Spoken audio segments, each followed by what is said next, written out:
ఆకాశవాణి వరంగల్ కేంద్రం కిసాన్ వాణి రైతు సోదరుల కార్యక్రమం.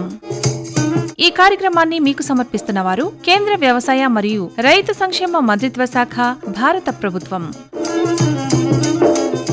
ఈనాటి కిసాన్ వాణి రైతు సోదరుల కార్యక్రమంలో పాడి పశువులలో పునరుత్పత్తి సమస్యలు, చికిత్స, నివారణ చర్యలు ఈ అంశం గురించి మామునూర్ పశు వైద్య కళాశాల associate professor doctor K Anil Kumar Reddy గారితో పరిచయ కార్యక్రమం వింటారు. అనంతరం కూరదోస సాగులో అనుభవాలు, తొర్రూరు గ్రామ రైతు బిచ్చియా గారితో పరిచయం. శ్రోతలు ఇప్పుడు కొన్ని ప్రకటనలు వింటారు. సర్వోత్తమ రైతు పురస్కారం లభించింది హరికి. హరి, మీ విజయ రహస్యం ఏమిటో చెప్పండి. రైతు మిత్రులారా, మీరు కూడా మీ పొలాల్లో అధిక పంటను పండించగలరు. అదెలా?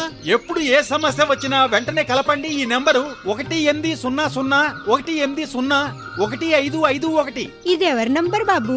కిసాన్ కాల్ సెంటర్ది. అక్కడ విశేషజ్ఞులు మీ పొలం సమస్యలకు వెంటనే పరిష్కారం చెప్తారు. అదేంటయ్యా, విశేషజ్ఞులు అన్ని సమయాల్లోనూ దొరుకుతారా? తప్పకుండా దొరుకుతారు. ఏడాదిలో 365 రోజులును, అది కూడా ఉదయం 6 గంటల నుంచి రాత్రి 10 గంటల దాకా. మరైతే ఎక్కువసేపు మాట్లాడితే డబ్బు చాలా అవుతుందిగా. ఖర్చు లేనే లేదు.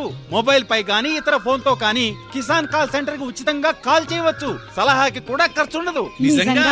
16 అణాల నిజం. రైతు సోదరులారా, పంట సమస్యల గురించి మీ భాషలో వెంటనే సమాధానం కోసం పూర్తి భారతదేశంలో ఏ ఫోన్ నుంచైనా జాతీయ హెల్ప్ లైన్ నంబర్ 1800-180-1551తో ఉచితంగా సంప్రదించండి. రైతు మిత్రుడు కిసాన్ కాల్ సెంటర్.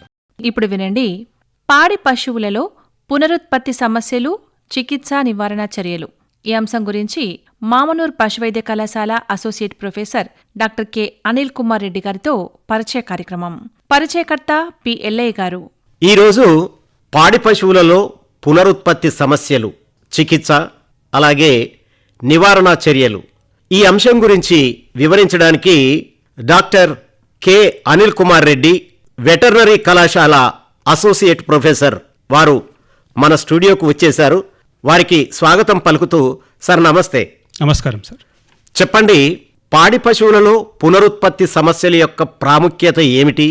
వాటి వలన రైతులకు ఎలాంటి నష్టాలు కలుగుతాయి? పాడి పశువుల పెంపకంలో ఈ యొక్క పునరుత్పత్తి సమస్యలు అనేటివి చాలా ముఖ్యమైనటువంటి పాత్ర పోషిస్తాయండి. ఈ పునరుత్పత్తి సమస్యలు ఈ యొక్క పశువు యొక్క ఆరోగ్యాన్ని ప్రభావితం చేయడమే కాకుండా పాల ఉత్పత్తి మీద కూడా వాటి ప్రభావం పడుతుంది. తద్వారా పాడి రైతు యొక్క ఆదాయం కూడా గణనీయంగా తగ్గుతుంది. కాబట్టి పాడి పశువుల యొక్క సమస్యలను మనము వీలైనంత తొందరగా గుర్తించి వాటికి చికిత్స చేయడం మరియు అవి రాకుండా నివారణ చర్యలు తీసుకోవడం అనేది చాలా ముఖ్యమైనటువంటి విషయం అండి. ముఖ్యంగా ఈ యొక్క పాడి పశువుల్లో పునరుత్పత్తి అనేది ఎంత సమర్థవంతంగా ఉంటే పాడి పరిశ్రమ అనేది అంత లాభసాటిగా ఉంటుంది. కాబట్టి పునరుత్పత్తి సమస్యలను నిర్లక్ష్యం చేయకుండా వీలైనంత తొందరగా గుర్తించి వాటిని చికిత్స చేసుకోవడము, తర్వాత వాటి యొక్క నివారణ చర్యలు పాటించడం అనేది చాలా అవసరం అండి. ఓకే, సాధారణంగా పాడి పశువులలో ఎలాంటి పునరుత్పత్తి సమస్యలు వస్తుంటాయి? పశువులలో పునరుత్పత్తి సమస్యలను చాలా రకాలుగా ఉంటాయండి. వాటిలో ముఖ్యంగా కొన్ని రకాల వ్యాధుల వలన పునరుత్పత్తి సమస్యలు రావడం జరుగుతుంది. అదేవిధంగా హార్మోన్ల అసమతుల్యత వలన, అంటే పునరుత్పత్తిలో ముఖ్యమైనటువంటి హార్మోన్స్ యొక్క ఇంబ్యాలెన్స్ వల్ల, అసమతుల్యత వల్ల, తర్వాత కొన్ని రకాల గర్భకోశ వ్యాధుల వల్ల, తర్వాత పోషణ లోపాల వల్ల, తర్వాత ప్రతికూలమైనటువంటి వాతావరణ పరిస్థితుల వల్ల, తర్వాత జన్యు సంబంధమైనటువంటి ఈ యొక్క పుట్టుకతోనే కొన్ని రకాల పునరుత్పత్తి లోపాలు రావడము, తర్వాత కొన్ని రకాల యాజమాన్య లోపాల వల్ల కూడా ఈ యొక్క పునరుత్పత్తి సమస్యలు అనేటివి రావడం జరుగుతుందండి. మరి పాడి పశువులు ఎదకు రాకపోవడం అనేది ఎందుకు జరుగుతుంది? దానిని ఎలా నివారించాలి? పాడి పశువులు ఎదకు రాకపోవడం అనేది దాన్ని మనం 3 రకాలుగా వర్గీకరించవచ్చండి. మొదటిది ఏదంటే పాడి పశువు యుక్త వయస్సుకు రావడం, అంటే ప్యూబర్టీ అంటాం. అది ప్యూబర్టీ అంటే ఎప్పుడైతే ప్రత్యుత్పత్తి ఫస్ట్ టైం ఎదకు రావడం జరుగుతుందో దాన్ని ప్యూబర్టీ అంటాం మనము. సో ఆ పరిపక్వత, ప్రత్యుత్పత్తి వ్యవస్థ యొక్క పరిపక్వత రాకముందు ఎదకు రాకపోవడం. రెండోది ప్రెగ్నెంట్గా ఉన్నప్పుడు, అంటే చూడితో ఉన్నప్పుడు ఈ యొక్క ఎదక రాకపోవడం. మూడోది ఈనిన తర్వాత మళ్ళీ కట్టే వరకు ఎదక రాకపోవడం అనేది 3 రకాలుగా వర్గీకరించవచ్చండి. ఈ యొక్క ఎదకు రాకపోవడానికి చాలా కారణాలు ఉంటాయి. ప్రత్యుత్పత్తి వ్యవస్థ యొక్క పరిపక్వత ముందు పోషణ లోపాల వల్ల కావచ్చు, తర్వాత కొన్ని రకాల యాజమాన్య లోపాల వల్ల కావచ్చు, తర్వాత హార్మోన్ల లోపాల వల్ల కావచ్చు. సో ఏదైతేనేమి ఈ యొక్క పశువు ఎదగ రావడం అనేది ఆలస్యం కావడం అనేది జరుగుతుందండి. తర్వాత ఈ యొక్క చూడితో ఉన్నప్పుడు రాకపోవడం అనేది సహజ సిద్ధమైందే, ఎందుకంటే పశువు చూడితో ఉన్నప్పుడు ఈ యొక్క ఎద లక్షణాలు చూపించదు, సాధారణమైందే అండి. తర్వాత ఇంకోటి మూడోది ఏంటంటే ఈ యొక్క పాడి పశువు ఈనిన తర్వాత 60 నుంచి 90 రోజుల లోపల ఎదకొచ్చి మళ్ళీ కట్టాలి యాక్చువల్గా రూల్ ప్రకారం. సో కాకపోతే కొన్నిసార్లు ఈ యొక్క గర్భ సంబంధమైనటువంటి వ్యాధుల వల్ల కావచ్చు, తర్వాత ఇంకా పోషణలోపం వల్ల కావచ్చు, తర్వాత ఇతర హార్మోన్ల అసమతుల్యత వల్ల కావచ్చు, రకరకాల కారణాల వల్ల ఈతకు రాకపోవడం అనేది జరుగుతుందండి. సరే, పాడి పశువులలో పునరుత్పత్తి సమస్యలను కలిగించే వ్యాధులేంటి? వాటి నివారణకు ఎలాంటి జాగ్రత్తలు తీసుకోవాలి? పాడి పశువులలో కొన్ని రకాల ఇన్ఫెక్షస్ డిసీజెస్ అంటే సూక్ష్మక్రిముల వల్ల కలిగేటటువంటి వ్యాధుల వల్ల పునరుత్పత్తి సమస్యలు సంభవిస్తూ ఉంటాయి. వాటిలో 4 రకాలుగా వర్గీకరించవచ్చు. ఒకటి బ్యాక్టీరియా వల్ల కలిగేవి, రెండోది వైరస్ వల్ల కలిగేవి, మూడోది శిలీంధ్రాల వల్ల కలిగేది, నాలుగోది ఏకకణ జీవులైనటువంటి ప్రోటోజోవన్స్ వల్ల కలిగేటటువంటివి. బ్యాక్టీరియా వల్ల కలిగే వాటిలో ముఖ్యమైనవి బ్రూసెల్లా వ్యాధి, తర్వాత లెప్టోస్పైరా వ్యాధి, తర్వాత క్యాంపోయిలోబాక్టర్ అనేటటువంటి వ్యాధుల వల్ల ఈ యొక్క పునరుత్పత్తి సమస్యలు సంభవిస్తుంటాయి. అదేవిధంగా సూక్ష్మమైనటువంటి వైరస్ వల్ల కూడా కొన్ని రకాలైనటువంటి వ్యాధులు ఈ యొక్క పునరుత్పత్తి సమస్యలను కలిగిస్తూ ఉంటాయి. వాటిలో ముఖ్యంగా గాలికుంటు వ్యాధి, ఇన్ఫెక్షస్ బొవైన్ రైనోట్రాకైటిస్ అని ఇది ఒక రకమైనటువంటి శ్వాస సంబంధమైనటువంటి వ్యాధి.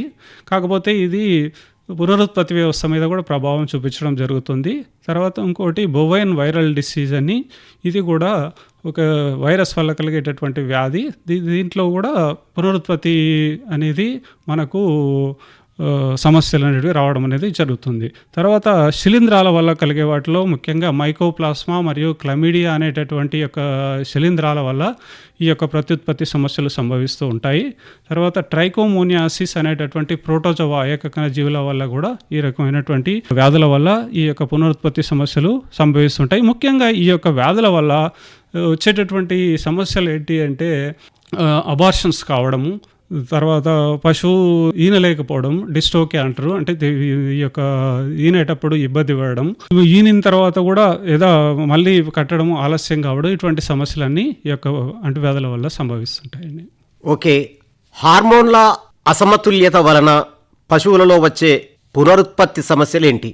ఈ యొక్క పశువు పునరుత్పత్తి వ్యవస్థ అనేది ఎండోక్రైన్ గ్లాండ్స్ అంటారండి. కొన్ని రకాల అంతఃస్రావ గ్రంథులు స్రవించేటటువంటి హార్మోన్ల యొక్క ప్రభావం వల్ల ఈ యొక్క సిస్టమ్ ప్రత్యుత్పత్తి వ్యవస్థ అనేది నడుస్తూ ఉంటుంది. ఈ యొక్క ప్రత్యుత్పత్తి వ్యవస్థలో హార్మోన్ల అసమతుల్యత వల్ల కొన్ని రకాల సమస్యలు వస్తుంటాయి. వాటిలో ముఖ్యంగా మొదటిది ఈ యొక్క అండాశయం మీద తిత్తులు ఏర్పడడం. అండాశయం మీద తిత్తులు 2 రకాలుగా ఉంటాయి. ఒకటేమో ఫాలిక్యులార్ సిస్ట్ అని, ఒకటేమో ల్యూటియల్ సిస్ట్ అని. ఈ యొక్క ఫాలిక్యులార్ సిస్ట్ ఉన్నటువంటి ఈ యొక్క పశువు ఏంటంటే, పశువు యొక్క ఋతుచక్రం 21 రోజులు అయితే ఈ యొక్క 21 రోజులలోనే 2-3 సార్లు ఎదక రావడం అనేది సంభవిస్తుంది. అదేవిధంగా ల్యూటియల్ సిస్ట్ ఉన్నటువంటి యొక్క పశువులు అసలు కంప్లీట్గా అసలు ఎదక రాకుండా ఉండడం అనేది జరుగుతుంది. సో ఇది సిస్టిక్ ఓవరీస్ అంటారు, అంటే అండాశయం మీద తిత్తులు ఉండడం వల్ల సమస్యలు వస్తుంటాయి. రెండోది అండాశయం నుంచి అండం విడుదల కాకపోవడం వల్ల అనే సమస్య కూడా ఈ యొక్క హార్మోన్ల అసమతుల్యత వల్ల సంభవించడం అనేది జరుగుతుంది. మూడవది రిపీట్ బ్రీడింగ్ అంటే పశువు 2 లేదా 3 సార్లు సహజ సిద్ధమైనటువంటి సంపర్కం కానీ కృత్రిమ గర్భధారణ కానీ చేయించినప్పుడు కూడా ఇంకా కట్టకపోవడము, అటువంటివి కూడా ఈ యొక్క హార్మోన్ల సమస్య వలన జరుగుతుంది. తర్వాత ఎదకు రావడం అనేది ఆలస్యం కావడం, అంటే పశువు ప్యూబర్టీ లేదా యుక్త వయస్సుకు వచ్చినప్పుడు మొదటిసారి ఎదకు రావడం అనేది కూడా ఆలస్యం రావడము. తర్వాత గర్భంలో పిండము అనేది ఎర్లీ స్టేజెస్లోనే, అంటే నెలలోపే చనిపోవడం అనేది జరగడం అనేది కూడా ఈ రకమైనటువంటి హార్మోన్ల అసమతుల్యత వలన సంభవిస్తుంటుందండి. ఓకే, మరి గర్భకోశ వ్యాధుల వలన ఎలాంటి పునరుత్పత్తి సమస్యలు వస్తాయి? గర్భకోశ వ్యాధులు కామన్గా సాధారణంగా వచ్చేటటువంటి గర్భకోశ వ్యాధులు ఏంటంటే ఎండోమెట్రైటిస్ అంటారండి, అంటే గర్భాశయం యొక్క లోపలి పొరకు ఇన్ఫెక్షన్ రావడము. రెండవది ఈ యొక్క ఈనిన తర్వాత పశువు 12 గంటల లోపు మాయ వేయాల్సి ఉంటుంది, అట్లా వేయకుండా డిలే కావడం, అంటే ఆలస్యం కావడము. మూడోది ఈనిన తర్వాత ఈ యొక్క గర్భం అనేది యోని భాగం నుంచి బయటికి రావడము. తర్వాత ఈ యొక్క గర్భాశయంలో ఈ యొక్క చీము చేరడము, ఇటువంటి యొక్క గర్భకోశ వ్యాధులు అంటే కొన్ని రకాల వ్యాధుల వలన, తర్వాత రకరకాల కారణాల వల్ల ఈ రకమైనటువంటి గర్భకోశ వ్యాధులు సాధారణంగా వస్తుంటాయండి. పాడి పశువుల పోషణ అనేది పునరుత్పత్తిపై ఎలాంటి ప్రభావాన్ని చూపిస్తుంది? పాడి పశువుల్లో పునరుత్పత్తి వ్యవస్థ అనేది సక్రమంగా పనిచేయడానికి, పశువు ఈనడానికి, కట్టడానికి, తర్వాత సక్రమంగా ఈనడానికి, తర్వాత రెగ్యులర్గా మళ్ళీ ఈనిన తర్వాత మళ్ళీ ఒక 60 నుంచి 90 రోజుల్లో కట్టడానికి ఈ యొక్క పోషణ అనేది చాలా ముఖ్యమైనటువంటి పాత్ర పోషిస్తుందండి. ఈ పోషణలో ముఖ్యమైన ఏంటంటే ఎనర్జీ, అంటే శక్తినిచ్చేటటువంటి పోషకాలు, రెండోది ప్రోటీన్లు, మూడోది విటమిన్లు మరియు నాలుగోది మినరల్స్. సో ఈ 4 రకాలైనటువంటి యొక్క పోషకాలు ఈ యొక్క ప్రత్యుత్పత్తి వ్యవస్థ సక్రమంగా పనిచేయడానికి చాలా అవసరమైనవి. కాబట్టి ఈ యొక్క అంటే శక్తినిచ్చేటటువంటి యొక్క పదార్థాలు అంటే ఈ యొక్క కార్బోహైడ్రేట్స్ ఇటువంటివి చాలా అవసరము. ఈ యొక్క శక్తినిచ్చేటటువంటి పదార్థాలు ఎప్పుడైతే తక్కువైతాయో అప్పుడు పశువు ఎద లక్షణాలను సరిగా చూపించకపోవడం, సక్రమంగా రెగ్యులర్గా ఎదకు రాకపోవడం అటువంటివి జరుగుతుంటాయి. తర్వాత ప్రోటీన్ల యొక్క లోపం వల్ల ఈ యొక్క ప్రత్యుత్పత్తి వ్యవస్థకు సంబంధించినటువంటి హార్మోన్ల తయారీ కూడా ప్రభావం అనేది పడుతుంటుంది. తర్వాత కొన్ని రకాల విటమిన్స్లో ముఖ్యంగా ఏ, డి, ఈ, కే అనేటటువంటి వైటమిన్లు ఈ యొక్క ప్రత్యుత్పత్తి వ్యవస్థ అనేది సక్రమంగా జరగడానికి చాలా ముఖ్య పాత్ర పోషిస్తాయి. అదేవిధంగా మినరల్స్ అంటే కొన్ని రకాల ఖనిజ లవణాలు, అందులో ముఖ్యంగా కాల్షియం, ఫాస్ఫరస్, మెగ్నీషియం, సెలీనియం అనేటటువంటి యొక్క సూక్ష్మమైనటువంటి యొక్క పోషకాలు, వైటమిన్స్, మినరల్స్ అనేటటువంటి చాలా సూక్ష్మమైన చాలా తక్కువ మోతాదులో శరీరానికి అవసరమైనటువంటివి ఇవి ప్రత్యుత్పత్తి వ్యవస్థ సక్రమంగా జరగడానికి తోడ్పడుతూ ఉంటాయండి. కాబట్టి ఈ యొక్క అంటే రిప్రొడక్టివ్ స్టేజ్ను బట్టి, ప్రత్యుత్పత్తి స్థాయిని బట్టి, అంటే కట్టినటువంటి పశువుకు తర్వాత ఈనిన తర్వాత మళ్ళీ ఎదకు రావడానికి, సో అటువంటి సందర్భాల్లో మనము ఈ యొక్క సరైన మోతాదులో ఈ యొక్క పోషకాలను మనం అందిస్తే ఈ యొక్క ప్రత్యుత్పత్తి సమస్యలు రాకుండా నివారించుకోవచ్చండి. ఓకే, ప్రతికూల వాతావరణ పరిస్థితుల వలన పాడి పశువులలో ఎలాంటి పునరుత్పత్తి సమస్యలు వస్తాయి? ఈ యొక్క పాడి పశువులు పునరుత్పత్తి సమస్యలు రాకుండా ఉండడానికి మంచి సరి అయినటువంటి వాతావరణ పరిస్థితులు చాలా అవసరం అండి. ఎందుకంటే డిఫరెంట్ వెదర్ కండిషన్స్ ఉంటాయి కదా, మనకు వాతావరణ పరిస్థితులు ఉంటాయి కదా, చలికాలము, వర్షాకాలము, ఎండాకాలము, అంటే విపరీతమైనటువంటి వేడి కానీ, తర్వాత విపరీతమైనటువంటి చల్లదనం కానీ, వర్షం కానీ, తర్వాత ఈ యొక్క ట్రాన్స్పోర్టేషన్ అంటే పశువులను ఒక ప్రదేశం నుంచి ఇంకో ప్రదేశానికి మనం రవాణా చేయడం అటువంటి పరిస్థితుల్లో కానీ, సో ఇటువంటి కండిషన్స్లో ఈ యొక్క యానిమల్ అనేది ఒత్తిడికి గురవుతుంటుంది. కాబట్టి అటువంటి వాటి నుంచి నివారించాలంటే మొట్టమొదటి ఏంటంటే హౌసింగ్ అంటే వాటి యొక్క పాకల యొక్క నిర్మాణం, పశువుల యొక్క పాకల యొక్క నిర్మాణంలో మనం జాగ్రత్తలు తీసుకోవాలి. అంటే ముఖ్యంగా ఏ సీజన్లో ఆ రకమైనటువంటి జాగ్రత్తలు తీసుకోవాలి. అంటే చలికాలంలో యొక్క విపరీతమైన చలి నుండి కాపాడడానికి కావాల్సినటువంటి ఏర్పాట్లు చేసుకోవడం, తర్వాత ఎండాకాలంలో కొద్దిగా చల్లగా ఉండేటట్టు ఏర్పాటు చేసుకోవడం, వర్షాకాలంలో ఈ యొక్క వర్షం యొక్క ప్రభావము యొక్క పశువు యొక్క శరీరం మీద ఉండకుండా, అంటే పశువు ఎప్పుడైతే శరీరం సౌకర్యంగా ఫీల్ అవుతుందో అప్పుడే పునరుత్పత్తి వ్యవస్థ అనేది సక్రమంగా పనిచేయడం అనేది జరుగుతుంది. కాబట్టి సరైనటువంటి గృహవసతి అనేది చాలా ముఖ్యమైనది.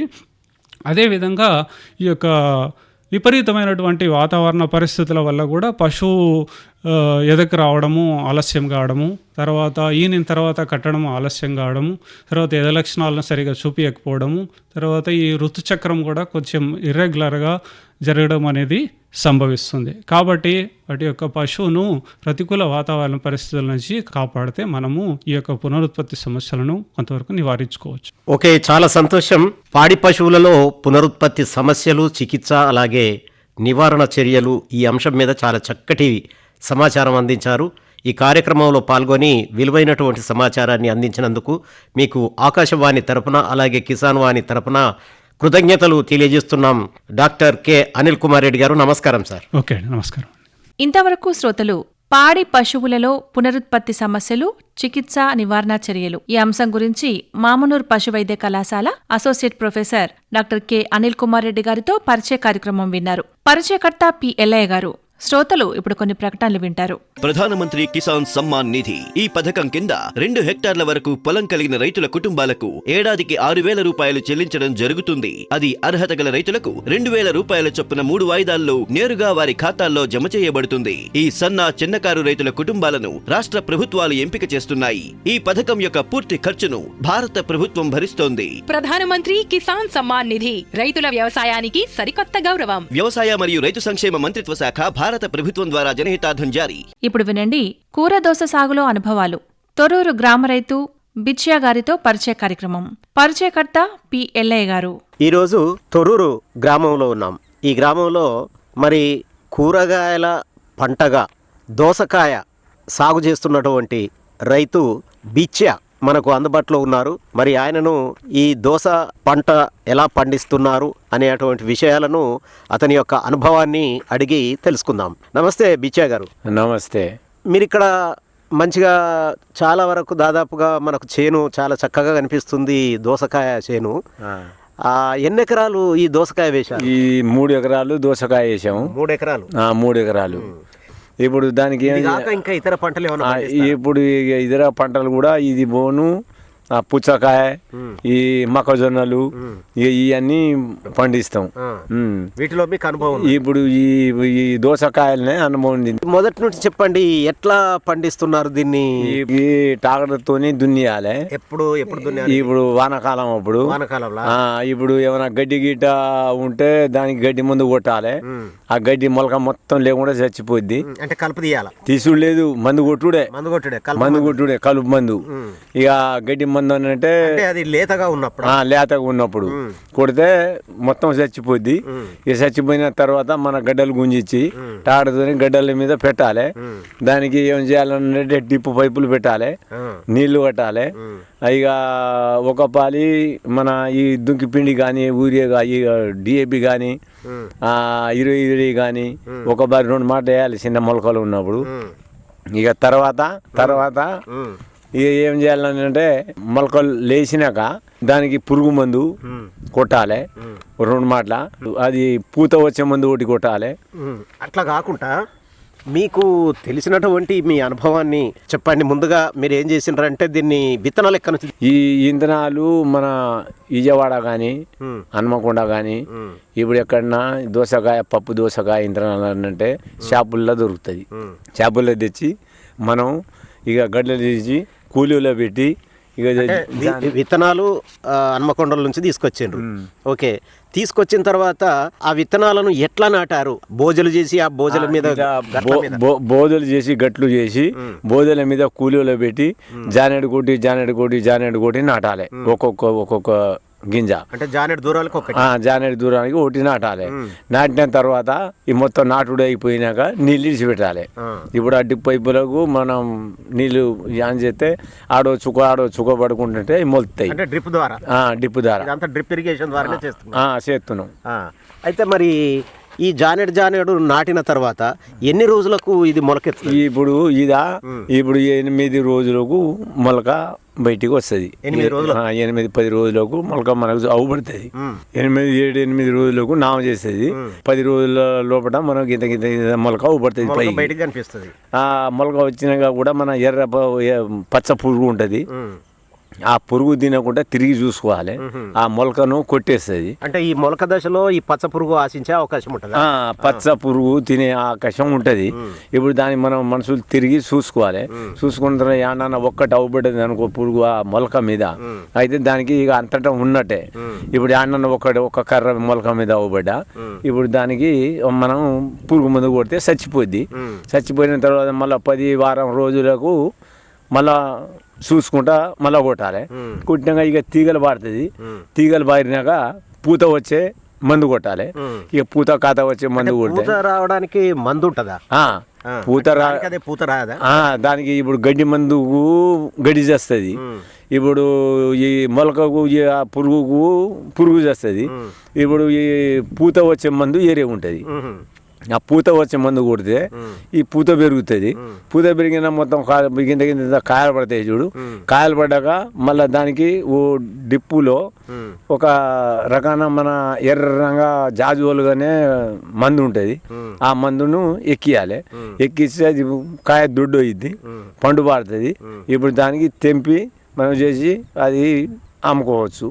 కానీ ఇప్పుడు ఇది మనకు కూర దోశ కాబట్టి ఈ కూర దోశ మొలక దశలో ఉన్నప్పుడు అవి ఏపుగా పెరగడానికి ఏమైనా ఎరువులు వేయాల్సినటువంటి అవసరం ఉందా? దానికి ఎరువు గిట్ట పెరిగేదానికి మందులే. ఇక ఇప్పుడు కాయ దొడ్డు అయ్యేదానికి మందులే. ఇప్పుడు ఈ ఈ పెరగాలన్నట్టే ఇప్పుడు మన లోపల తీగ పెరగాలన్నట్టే లోపల అడుగు మందు వేసుకోవాలి. 20 కానీ DAP కానీ ఇగో ఈ వేయాలి. ఇక ఈ వేసుకున్న తర్వాత తీగ బారుతుంది, పాటిగా పిందెలు పడతాయి. ఇక కాత పూత మందు పురుగులు రాకుండా చూసుకోవాలి. ఇక ఇప్పుడు ఈ తీగ బారినాక మన కలుపు గిడ తీసుడు ఏం అవసరం లేదు, కలుపు మందు కూడా అవసరం లేదు. మొదలే కొట్టుకోవాలి కలుపు మందు, చచ్చిపోద్ది. ఈ తీగ బారితే పారదు, కలుపు మందు లేవది, తీగ కింద కమ్ముకోపోద్ది. ఇక తర్వాత రాదా కలుపు? మళ్ళా రాదు. ఇప్పుడు తీగ ఇప్పుడు గుంపుగా బారి ఉంది కదా, ఆ తీగ కిందనే మొత్తం నలిగ అదే మురిగిపోద్ది లోపల. ఇక లేవనేది కలుపును. ఇక మీద బారిపోద్ది, కలుపు మీదకి వెళ్ళి తీగ బారిపోద్ది. ఇప్పుడు ఆకు తీగ మొత్తం బారిపోతే ఇప్పుడు మన కలుపు లేదు. ఇక తర్వాత బీడి మీదనే కలుపు కొట్టుకొని తేటంగా అయినాక గింజలు నాటుకోవాలి. ఇక నాటుకున్న తర్వాత గింజలు పడతాయి, కాయలు పండు బారినాక తెంపుకోవాలి కూలీలో పెట్టి. మంచిగా ఎర్రంగా మన ఆ కోసు కూర వండుకునే. ఓకే, ఇప్పుడు మనం సాధారణంగా ఈ కూర దోశ కాబట్టి ఇక దీంట్లో ఏ విధమైనటువంటి కలుపు మందు ఒక్కసారి చల్లితే అయిపోతుంది, మళ్ళీ తిరిగి చల్లాల్సిన అవసరం లేదు. ఇప్పుడు మన ఇక మధ్యలో కూడా మధ్యలో రాదు. ఓకే, మరి వీటికి సాధారణంగా నీళ్లు ఎప్పుడెప్పుడు ఇస్తుంటా అంటారు? దీనికి నీళ్లు మనం ఎప్పటికి 24 గంటలు ఇడిచిపెట్టవద్దు. 8 రోజులకు ఒకసారి, 8 రోజులకు ఒకసారి. ఎందుకంటే బాగా నీళ్ళు ఇడిచిపెడితే బుద్ధ మొలక కూడా చేస్తుంది. 8 రోజులకు ఒకసారి, వారానికి ఒకసారి ఇడిచిపెట్టవచ్చు నీళ్లు. అంటే నీళ్లు ఎక్కువ స్థాయిలో ఉండాలా తక్కువ స్థాయిలో? తక్కువ స్థాయిలో ఉండాలి నీళ్లు. తక్కువ మనం డిప్పు పైపుల్లో బాగా పోయేది కదా, ఆడ ఒక చుక్క ఇప్పుడు ఆ మొదట్లో ఆడ చుక్క పడకుండా ఉంటుంది. అది గింత వెళ్ళిపోతుంది చుట్టూ. దానికి 8-10 రోజులు నిమ్ము ఉంటుంది. మనం కాస్త ఆరినాక మళ్ళా మోటార్ ఆన్ చేసుకోవాలి. అయితే మళ్ళీ అదే పారుకుంటూ ఉంటుంది. మళ్ళీ మనం తిరిగి చూసుకోవాలి. అయ్యా పొక్కలు ఉంటాయి చిన్నవి, ఆ పొక్కలు గిట ఏమన్నా పూడిపోతే మనకి ఇంత మొల పట్టుకొని చూసుకుంటా దానికి కొద్దిగా పొక్కల్ని పడితే ఏదో అది చెత్తే కానీ ఏదో కానీ ఏదైనా తట్టుకుంటే అది పూడిపోతే ఆడ పడేది కదా. ఇంత మొలవలుగానే చూసుకొని దానికి చిన్నగా ఇట్లా రంధ్రం చేస్తే అది మళ్ళీ అలా కారుకుంటా ఉంటుంది. ఏరు కాడ పోస్తా ఉంటుంది. ఎప్పటికీ 24 గంటలు చుక్కలు పడుతూనే ఉంటుంది. ఇక మరి ఇది పెరిగే కొద్దీ ఏమైనా రోగాలు ఏమేమో వస్తుంటా అంటే వాటిని ఎట్లా నివారించుకున్నా? ఇప్పుడు ఏమైనా రోగాలు వస్తే ఈ పై మందు కొట్టుడే. ఇప్పుడు తోట పెట్టాం, దోస తోటకు పురుగు వస్తుంది, పచ్చ పురుగు వస్తుంది. ఇది దీనికి ముడత రోగం తగులుతుంది. ముడత రోగం అంటే ఆ ఆకు కొద్దిగా ముడత పడిపోద్ది. దీనికి ఏం మందు కొట్టాలని అంటే మన షాపుల్లో పోయి చెప్పాలి. ఆయన మనం చెప్పకుండా కూడా ఇప్పుడు ఒక పురుగు కానీ ఒక పురుగును పట్టుకుపోయి ఒక ఆకులో పెట్టుకొని, లేకపోతే ఒక ఆకు తెంపుకోపోయి అది ముడతపడ్డారు ఆకు తెంపుకోపోయి చూపెడితే వాళ్ళు షాపుల్లో మనకు మంది ఇస్తా అంటారు. ఇక్కడ దొరకకుండా ఈ విజయవాడ పోయి కూడా తెస్తాను. ఇప్పుడు ఈ గుంటూరు పోయి కూడా తెస్తారు. మనకు సాధారణంగా ఇది కాయ అమ్ముకునే దశకు వచ్చింది అని ఎట్లా గుర్తిస్తారు? సాధారణంగా ఎప్పుడు కోస్తారు? ఎప్పుడు కోస్తారు? కాయ ఇగో గీ కలర్ వచ్చినాక పండు కలర్ పసుపు కలర్ వచ్చినాక కోసుకోవచ్చు. దేనికి ఆకుపచ్చగా ఉన్నప్పుడు పచ్చగా ఉన్న కాయను కోయవద్దు. ఇగో గిట్ట పచ్చగా ఉన్నది, ఇగో గిట్లది కోయవచ్చు. ఇగో గిట్లాది గిట్ల పచ్చగా ఉన్న కాయను ఇడిచిపెట్టాలి. ఇగో ఈ పసుపు కలర్ వచ్చిన కాయను కోసుకోవాలి. ఒక పాలి కోసుకొనినాక మళ్ళీ 8-10 రోజులకు మళ్ళీ ఇక తొక్కుడు పడితే మళ్ళీ ఈ ఎమ్మడే కాయ పండు పారుతూనే ఉంటుంది. మళ్ళీ కోయాలి. అంటే కొన్ని కాయలు ముందుగా పండు పారుతాయి, కొన్ని కాయలు వెనకాల. మరి అది పిందెలు పడ్డ కొద్దీ ఇప్పుడు మొదలే పండు పారుతుంది, వెనక సిరి పడ్డది వెనక సిరి పండు పారుతుంది. ఇప్పుడు ఈ కాయ వెనకకు పడ్డది అనుకో, ఇది కొద్దిగా ఆకుపచ్చ మీద ఉంది, ఇది మొదలు పడ్డది, ఇదేమో పసుపు రంగు వచ్చింది. ఇప్పుడు అదే తేడా, మనకి ఏం లేదు. మనకు సాధారణంగా ఎన్ని దఫాలుగా వీటిని ఏరుతా అంటాం, కాయ కోస్తా అంటాం. ఇప్పుడు ఈ కాయ అయినాక ఇప్పుడు 8 రోజులకు ఈ పండు ఎప్పుడు పారితే 8-10 రోజులకు మళ్ళీ కోయవచ్చు. ఈ పండు బారంగానే ఈ కలర్ రాగానే కోసుకోవాలి కాయలు. లేకుంటే ఎక్కువ కనుక బాగా పండిన అనుకో ఈ కాయ మన పక్కన బలుగుతా ఉంటది. పండి ఎక్కువ బండి దూర బండితే ఇక అది పలుగుతే ఇక మళ్ళా అక్కడ కూడా ధర పెట్టరు, కొనరు, ఉండదు. ఇప్పుడు ఏమన్నా ఇక కలర్ వచ్చినగా ఇప్పుడు దాని ప్రకారంగానే మనం కోసుకోవాలి. దాన్ని చూసుకుంటా ఉండాలి మనం తిరిగి. ఏ కాయ బండి ఒక్క కాయ కనుక చూసుకున్నాం అనుకో అయితే అన్ని కాయలు ఈ కలర్ మీద వచ్చినప్పుడు ఇక ఈ అన్ని కాయలు కూడా తింటే పలుగుతాయి అని ఇక మనం కోసుడు మొదలు పెట్టాలి. ఇది అయిపోయినాక మళ్ళా 10 రోజులు చూడాలి. మళ్ళీ పండు పండితే ఆడు పండితే ఆపాలి. ఇంకా 5-6 రోజులు చూస్తే మొత్తం పడితే తెంపి పాడేయాలి. అంటే ఎన్ని కోతలకు వస్తారు మరి? ఇప్పుడు ఇది 2-3 కోతలు బలుగు కోతారు, ఇంకో కోత లాస్ట్ పరిగ కాయలుగానే ఉంటుంది. ఇప్పుడు ఒక్క కోతలో ఎంత దిగుబడి వస్తుంది? ఇప్పుడు ఒక్క కోతల మొట్టమొదటి కోతల 100 బస్తాలు వెళ్తుంది. వెనకసిరి కోతల 150 బస్తాలు 160 బస్తాలు దాకా వెళ్తుంది. వెనకసిరి మళ్ళా వెనక కోత 60-70 బస్తాలు వెళ్తుంది. అని ఇప్పుడు మనం కాయను బట్టి వెళ్తుంది అది. ఈ కోసినటువంటి కాయగూర అయినటువంటి ఈ దోసకాయలని ఎక్కడ వీటిని విక్రయిస్తుంటారు? మీ దగ్గరికి వస్తున్నారా లేకపోతే దీనికి మార్కెట్కు వ్యాన్లను ఈ కూలీలో పెట్టి తెంపించి బస్తాలు నింపుకొని మన ఎర్ర బస్తాలు ఉంటాయి, ఎర్ర బస్తాలు ఇగో గీ కలర్ బస్తాలతోని ఇక నింపుకొని ఖమ్మం పోయి ఇప్పుడు ఇక్కడ మనం చిల్లర 40 రూపాయల కిలో ఉంటే ఇప్పుడు 40 రూపాయల కిలో అని అంటే ఇప్పుడు ఆ ఈడికి ఆడ 30 రూపాయల కిలో ఏమడి మొత్తం ఏబీసీ కాంటకు అంటే అక్కడే ఎక్కువ పోతాయి. ఖమ్మంలో అంటే ఇక్కడ తొర్రూరులో ఇప్పుడు హన్మకొండలో గిట లేదు కానీ ఎక్కువ ఖమ్మంలో మార్కెట్ ఏదైనా పెద్ద ఈ ఆడ నుంచే ఈ చిల్లర ఊర్లు కానీ పోతాయి, అక్కడ మార్కెట్ ఉంటుంది. అంటే వాళ్ళే దళారులు తీసుకుంటారా లేకపోతే ఇక తీసుకునే రైతులు బేరం చేసేటోళ్ళే వాళ్ళు? కూరగాయల మన వరంగల్ కనుక ఈ సరుకు ఆ సరుకు తీసుకుపోయి కనుక అమ్ముతున్నట్టు వ్యాపారస్తులు ఇక వాళ్ళే తీసుకుంటారు. ఇక వాళ్ళు తీసుకున్న తర్వాత ఇక మనకు ఇక ఏమైనా ఇక పైసలు ఏంటంటే నగైతే ఉంటే ఇస్తారు, లేకుంటే 80 రోజులు మన ఫోన్లో కొట్టుమంటే కొట్టిపాడు. అయితే మరి ఈ దోసకాయ సాగు చేయడం ఇతర పంటలతో పోల్చుకున్నప్పుడు మరి లాభదాయకమేనా? ఇప్పుడు ఈ దోసకాయకు ఇప్పుడు ఈ పోతే ఇక ఇప్పుడు ఒక్క పాలు కనుక ఇక ఇంట్లో అమ్మిందంటే ఇప్పుడు 100 బస్తాలకు కనీసానికి ఇప్పుడు 30 రూపాయలకు కిలో చొప్పున వేసుకున్నా కూడా ఇప్పుడు 1,00,000 రూపాయలు వచ్చినట్టు. సరే పైన ఖర్చు పట్టకపోతే ఒక్కొక్కసారి కానీ ఇక ఇప్పుడు దీనికి ఈ పెట్టుబడి ఎక్కువ లేదు కదా. మొత్తం ఎన్ని నెలల పంట ఇది? ఇప్పుడు ఇది మొత్తం 4 నెలల పంట. 4 నెలల పంట. మళ్ళీ 4 నెలల్లో ఇది మొత్తం పీకేసి మనం మొక్కజొన్న వేసుకోవచ్చు, లేకుంటే మొక్కజొన్న వెనక అయితే అంటే పుచ్చకాయ కూడా వేసుకోవచ్చు, ఏదైనా వేసుకోవచ్చు. యాసంగి పంట ఇక పుచ్చకాయల్లో కూడా లాభమే. కూర దోసలో మీకున్నటువంటి అనుభవాన్ని చాలా చక్కగా వివరించారు.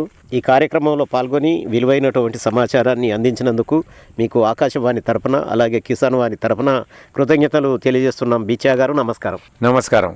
ఇంతవరకు శ్రోతలు కూర దోస సాగులో అనుభవాలు తొర్రూరు గ్రామ రైతు బిచ్చయ్య గారితో పరిచయ కార్యక్రమం విన్నారు. పరిచయకర్త పి. ఎల్లయ్య గారు. శ్రోతలు ఇప్పుడు కొన్ని ప్రకటనలు వింటారు. किसान भाइयों गांठ बांध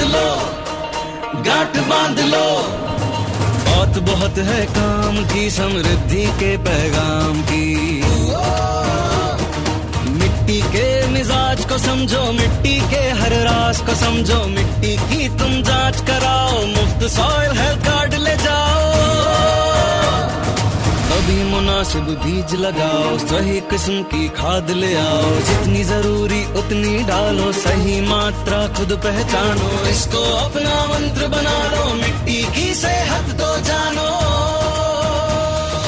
बात बहुत है काम की, कम लागत अधिक वरदान की। किसान भाइयों गांठ बांध लो, आज ही मिट्टी की जांच कराएं। राज्य सरकार के कृषि अधिकारी से संपर्क करें और मुफ्त में सॉइल हेल्थ कार्ड पाएं। कृषि और किसान कल्याण मंत्रालय द्वारा किसान हित में जारी। ఇంతటితో ఈనాటి కిసాన్ వాణి రైతు సోదరుల కార్యక్రమం సమాప్తం. ఈ కార్యక్రమాన్ని మీకు సమర్పించిన వారు కేంద్ర వ్యవసాయ మరియు రైతు సంక్షేమ మంత్రిత్వ శాఖ, భారత ప్రభుత్వం.